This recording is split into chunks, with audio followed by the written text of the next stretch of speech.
బిక్కవోలు జిల్లా ప్రజా పరిషత్ ఉన్నత పాఠశాలలో వొకేషనల్ ఇన్స్పెక్టర్ గా 32 సంవత్సరాలు పనిచేసి ఉద్యోగ విరమణ చేసిన పితాని సత్యనారాయణ మాస్టారు సమాజానికి అందించిన సేవలు ప్రశంసనీయమని అనపర్తి ఎమ్మెల్యే నల్లమిల్లి రామకృష్ణారెడ్డి పేర్కొన్నారు. పితాని మాస్టారు పదవీ విరమణ వీడ్కోలు కార్యక్రమంలో ముఖ్య అతిథిగా పాల్గొన్న ఎమ్మెల్యే రామకృష్ణారెడ్డి ఆయన్ను ఘనంగా సత్కరించారు. పాఠశాల ప్రధానోపాధ్యాయుడు వీర ప్రభాకర్ రావు అధ్యక్షతన జరిగిన కార్యక్రమంలో ఎమ్మెల్యే రామకృష్ణారెడ్డి మాట్లాడుతూ సమాజానికి విలువలు నేర్పి నవ సమాజ నిర్మాణంలో ఉపాధ్యాయులు పోషించే పాత్ర విలువ వెలకెట్టలేనిదని తెలిపారు. అలాగే విద్యను నేర్పించిన గురువుల రుణం ఎప్పటికీ తీర్చుకోలేమన్నారు. కార్యక్రమంలో విద్యా కమిటీ అధ్యక్షుడు కొల్లు వీరబాబు, ఉపాధ్యాయులు వై వీరలక్ష్మి, వివిధ పాఠశాలల ఉపాధ్యాయులు, పూర్వ విద్యార్థులు విచ్చేసి సత్యనారాయణ దంపతులను గజమాల దుస్సాలువతో సత్కరించి గురువు పట్ల తమకున్న భక్తిభావాన్ని చాటుకున్నారు.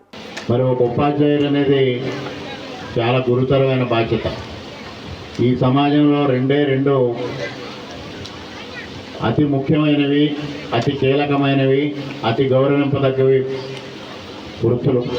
ఒకటి వైద్య వృత్తి అయితే రెండో ఉపాధ్యాయ వృత్తి. ఈ రెండు వృత్తులు నిజంగా నడిచే దేవుళ్ళు. మరి వైద్య వృత్తి కూడా ఒక విధంగా ఉపాధ్యాయ వృత్తి కన్నా తరువాతే. ఎందుకంటే ఒక వైద్యుడిని తయారు చేసేది కూడా ఉపాధ్యాయుడు అనే సంగతి మనం గుర్తు చేసుకోవాల్సిన అవసరం ఉంది. ఈరోజు నవ సమాజ నిర్మాణం కోసం ఎంతమంది అయితే కృషి చేస్తున్నారో, వివిధ రంగాల్లో ఉన్న ప్రముఖులు, వివిధ రంగాల్లో ఉన్న నిష్ణాతులు సమసమాజ స్థాపన కోసం, నవ సమాజ స్థాపన కోసం కృషి చేయడం జరుగుతూ ఉంటుంది.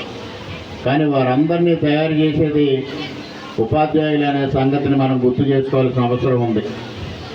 అటువంటి ఉపాధ్యాయ వృత్తిలో సుదీర్ఘకాలం పనిచేయడమే కాకుండా అందరికీ తలలో నాలుకలా ఉండడం, అందరినీ వెన్నుతట్టి ప్రోత్సహించడం, అదేవిధంగా ఈ పాఠశాలలో పనిచేస్తున్న ఉపాధ్యాయులను కూడా తనదైన శైలిలో ప్రోత్సహించడం, ఈ విధంగా అన్ని పార్శ్వాల్ని స్పృశిస్తూ తనకంటూ ఒక ప్రత్యేకతను సంతరించుకున్న పితాని సత్యనారాయణ గారు ఈ సన్మానానికి కానీ, మరి ఈరోజు ఇంతమంది ఈ కార్యక్రమానికి విచ్చేసి ఈ కార్యక్రమాన్ని వారి అందరి సమక్షంలో వారిని సన్మానించుకోవాలని ఆకాంక్షించడం చూస్తూ ఉంటే వారు ఏ విధంగా అందరితో మమేకమై తన వృత్తి పట్ల, తన బాధ్యత పట్ల అకుంఠిత దీక్షతో మమేకం అయ్యారనేది అర్థమవుతూ ఉంది.